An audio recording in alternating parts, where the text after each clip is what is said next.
muwaadin ma la socotaa in badi madaxda dawladda, xildhibaanada, shaqaalaha rayidka iyo maareeyaasha, taliyaasha ciidanka, madaxda dawlad goboleedyada iyo gobolka Banaadir ay dalka dibaddiisa ku nool yihiin?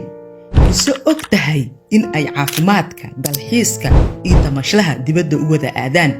Caruurtoodu dalka dibaddiisa ayay wax ugu bartaan. Baabuur aan xabad karin oo aad u qaali ah ayay ku dhex wataan wadooyin ka burbursan oo qashinka iyo dhiiqa ay ka buuxaan.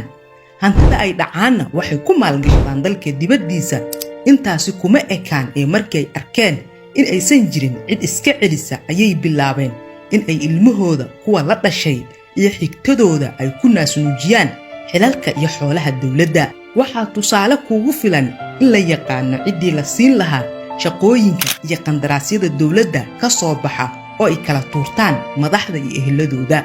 Muwaadin ma og tahay in hantida lagu tamashleynayo ay tahay canshuurtii adiga lagaa qaaday iyo deeqihii magacaaga lagu soo dawarsaday? Haddaba muwaadin, si aan taa uga hortagno ku tagrifalka hantiyadeedna waa in aan aqoonnaa bulsho wax wada leh. Waxaa hubaal ah in haddii adiga iyo asxaabtaada aad ka doodaan sida ugu habboon ee dulmiga iyo dulleysiga iskaga diidi lahaydeen in aad xalka isla heli doontaan.